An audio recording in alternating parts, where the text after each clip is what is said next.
안녕하세요. 오늘 정말 흥미로운 주제를 가져왔는데요. 빗으로 그림을 그린다? 바로 반도체 기술의 핵심, 포토레지스트의 세계로 함께 떠나보시죠. 한번 상상해 보세요. 우리 손톱만한 작은 공간에 어떻게 수십억 개나 되는 트랜지스터를 빼곡하게 그려 넣을 수 있을까요? 정말 신기하지 않나요? 이 질문에서부터 오늘 이야기를 시작해 볼게요. 그 답이 정말 기가 막힙니다. 바로 빛을 이용해서 그림을 그리는 건데요. 마치 어릴 때 쓰던 사진 필름 있죠? 그것처럼 실리콘 웨이퍼 위에 그림을 새기는 특별한 물질이 있거든요. 네, 바로 이 물질이 오늘의 주인공, 포토레지스트입니다. 이걸 마법의 스텐실이라고 부르기도 하는데요. 왜냐하면 정말 상상도 못할 복잡하고 미세한 회로 패턴을 만들어주기 때문이에요. 자, 그럼 오늘 어떤 순서로 알아볼지 간단히 짚어볼게요. 먼저 이 스텐실이 뭔지 알아보고 그 마법 같은 액체는 대체 뭘로 만들어졌는지, 그리고 포지티브, 네거티브 두 가지 타입은 뭐가 다른지 살펴볼 겁니다. 마지막으로 웨이퍼에 이걸 어떻게 바르는지, 그리고 앞으로는 또 어떻게 발전할지까지 쭉 훑어보겠습니다. 네, 그럼 첫 번째 이야기. 마이크로칩을 위한 스텐실, 포토레지스트가 도대체 뭐고 왜 이렇게 중요한지부터 시작해보죠. 포토레지스트, 간단히 말하면 빛에 반응하는 아주 특별한 액체예요. 빛을 쬐어주면 성질이 확 바뀌는 거죠. 바로 이 성질이 반도체 회로를 그리는데 아주 결정적인 역할을 합니다. 이게 핵심이에요. 자, 그럼 이 마법 같은 액체, 도대체 안에는 뭐가 들어있을까요? 그 비밀을 한번 들여다보겠습니다. 핵심 성분은 딱 세 가지입니다. 하나의 레시피라고 생각하시면 편해요. 첫 번째는 수지. 이게 바로 포토레지스트의 뼈대, 몸통이 되는 부분이고요. 두 번째는 PAC. 이게 바로 빛에 반응하는 방아쇠 역할을 하는 아주 중요한 녀석입니다. 마지막으로 용매. 이건 앞에 두 재료를 잘 섞어서 액체 상태로 만들어주는 역할을 하죠. 여기서 진짜 재밌는 게 바로 이 PAC, 광활성 화합물인데요. 빛을 받기 전에는 억제제 역할을 해요. 그러니까 레지스트가 잘 녹지 않게 꽉 붙잡고 있는 거죠. 그런데 빛을 딱 받는 순간 얘가 갑자기 민감제로 돌변해서 엄청나게 빨리 녹게 만들어버려요. 정말 신기하죠? 바로 이 PAC의 성질 변화 때문에 포토레지스트는 크게 두 가지 타입으로 나뉩니다. 서로 정반대로 작동하거든요. 포지티브 타입과 네거티브 타입, 이 두 가지죠. 차이점 아주 간단해요. 포지티브는요, 이름 그대로 빛을 받은 부분이 녹아서 사라져요. 그래서 마스크랑 똑같은 모양이 남죠.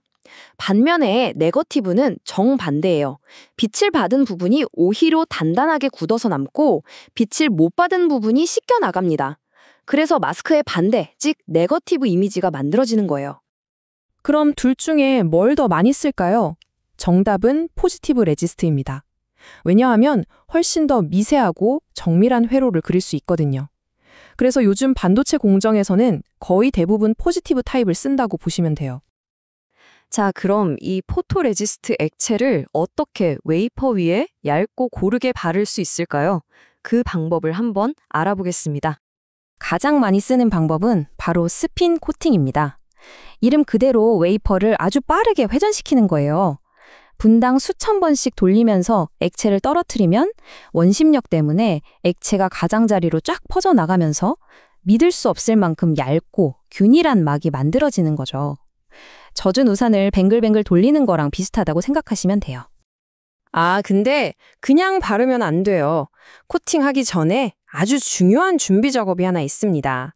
포토레지스트가 웨이퍼에 착 달라붙게 만들어주는 일종의 접착제, HMDS 같은 프라이머를 먼저 발라줘야 해요. 이걸 안 하면 나중에 레지스트가 들떠서 공정을 망칠 수도 있거든요. 여기서 정말 놀라운 사실이 하나 있는데요. 웨이퍼 위에 떨어뜨린 포토레지스트 액체 있죠. 그중에서 실제로 웨이퍼 위에 남는 건 1%도 채 안 된다는 사실 알고 계셨나요? 나머지 99%는 그냥 다 밖으로 튕겨 나가버리는 거예요. 엄청 비싼 액체인데 어떻게 보면 좀 아깝죠? 그래서 이 공정의 핵심은 바로 제어입니다.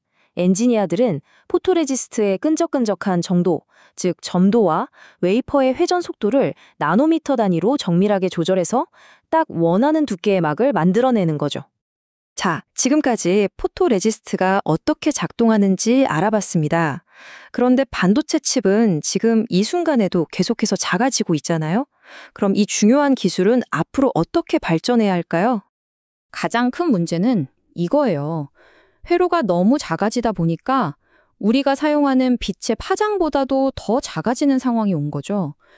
빛으로 그림을 그리는데 그림이 빛보다 작아지면 그리기가 힘들어지잖아요.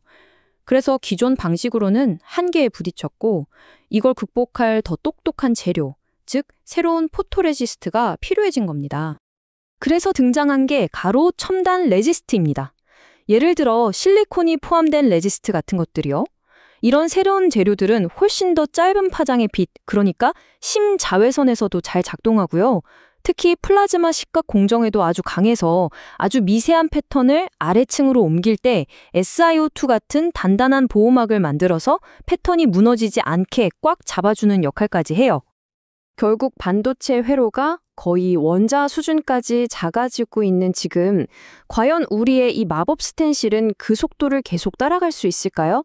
어쩌면 반도체 기술의 미래는 이 놀라운 감광성 재료를 우리가 얼마나 더 발전시킬 수 있느냐에 달려 있는지도 모르겠습니다.